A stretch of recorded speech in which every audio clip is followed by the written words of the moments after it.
নমস্কার বন্ধুরা, রূপাস কিচেনে সবাইকে স্বাগতম। আজকের রেসিপি নরম তুলতুলে ছানার সন্দেশ। বানানো খুবই সহজ, আপনারা যে কেউ খুব সহজেই নিজের হাতে বানিয়ে নিতে পারবেন। তাহলে চলুন রেসিপিটি দেখে নেওয়া যাক। শুরু থেকে শেষ পর্যন্ত দেখার জন্য আপনাদের কাছে অনুরোধ রইল। প্রথমে ছানা কাটিয়ে নেব। এখানে আমি 1 লিটার দুধ নিয়েছি। গ্যাসের ফ্লেমটা হাইতে রেখে দুধটাকে একবার ফুটিয়ে নেব। দুধ ফুটে উঠেছে, এই সময় গ্যাসের ফ্লেমটা বন্ধ করে দেব। গ্যাসের ফ্লেমটা বন্ধ করে দেওয়ার পর এইভাবে মিনিট 2-3 সময় রেখে দিয়ে দুধের অতিরিক্ত গরম ভাবটা কমিয়ে নেব। দুধের অতিরিক্ত গরম ভাব কমিয়ে নিয়ে ছানা কাটালে ছানাটা বেশ নরম হয়।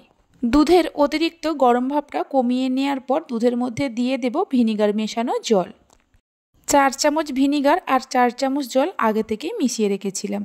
ছানাটা কেটে গেছে, এবার একটা ছাঁকনির মধ্যে ছেঁকে নেব। আমি ভিনিগার দিয়ে ছানা কাটিয়েছি, আপনারা চাইলে টক দই, লেবুর রস যে কোনো কিছু দিয়ে কাটিয়ে নিতে পারেন। ছানাটা ছেঁকে নেওয়ার পর 2-3 বার জল দিয়ে ছানাটাকে ভালো করে ধুয়ে নিতে হবে। ছানার মধ্যে ভিনিগারের কোনো রকম টক ভাব না থাকে। ছানার মধ্যে যদি টক ভাব থাকে তাহলে মিষ্টির মধ্যে টক ভাব চলে আসবে। ছানা থেকে এইভাবে চেপে চেপে জল ঝরিয়ে নিয়ে ছানাটাকে এইভাবে রেখে দেব। এদিকে একটা কড়াতে 1/2 লিটার দুধ নিয়েছি। গ্যাসের ফ্লেমটা হাইতে করে দুধটাকে জাল দিয়ে নেব। দুধ হালকা গরম হলে দুধের মধ্যে দিয়ে দেব 1/2 কাপ গুঁড়ো দুধ, ওজন হিসাবে 100 গ্রাম। গুঁড়ো দুধটা দিয়ে লিকুইড দুধের সঙ্গে মিশিয়ে নেব, কোনো রকম দলা না থাকে। গুঁড়ো দুধটা মিশিয়ে নেওয়ার পর গ্যাসের ফ্লেমটা হাইতে করে দুধটাকে জাল দিয়ে নেব। ফ্লেভারের জন্য 3টে এলাচকে থেতো করে নিয়ে দিয়ে দেব। আপনারা চাইলে এলাচের গুঁড়োও ব্যবহার করতে পারেন।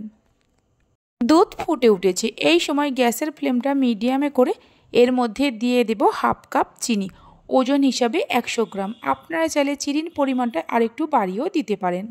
চিনিটা দুধের সঙ্গে মিশিয়ে নিয়ে গ্যাসের ফ্লেমটা মিডিয়ামে করে কিছুক্ষণ জাল দিয়ে দুধটাকে ঘন করে নিতে হবে। গুঁড়ো দুধ দেওয়ার কারণে দুধটা খুব তাড়াতাড়ি ঘন হয়ে যাবে। মিনিট 4-5 জাল দিয়ে নেওয়ার পর দেখুন দুধটা আগের থেকেই অনেকটা ঘন হয়ে গেছে।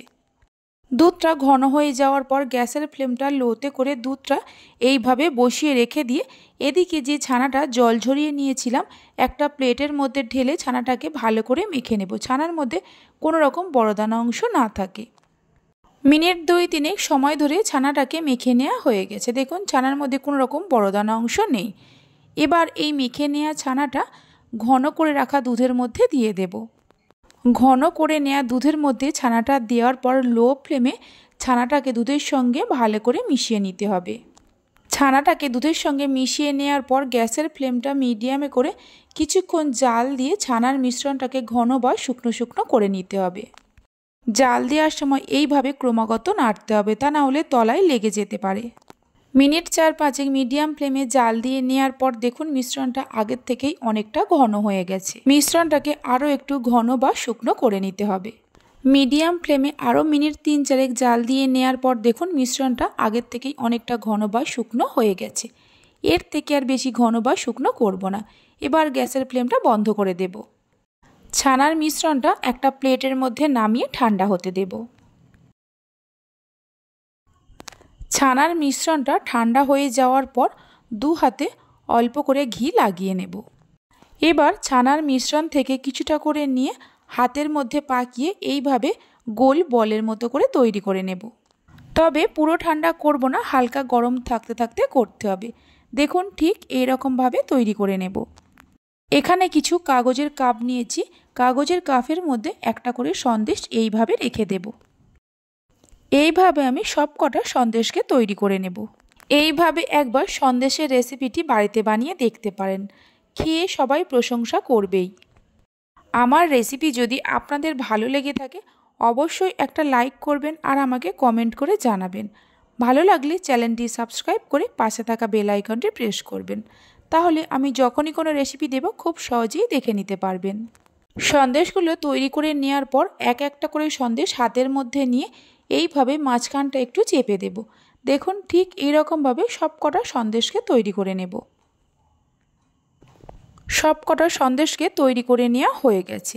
একটা সন্দেশকে আমি কেটে দেখাচ্ছি, দেখুন কত সুন্দর হয়েছে। এই সন্দেশটা বানানো যেমন সহজ আর খেতেও হয় খুবই সুস্বাদু, মুখে দেয়া মাত্র মিলিয়ে যাবে।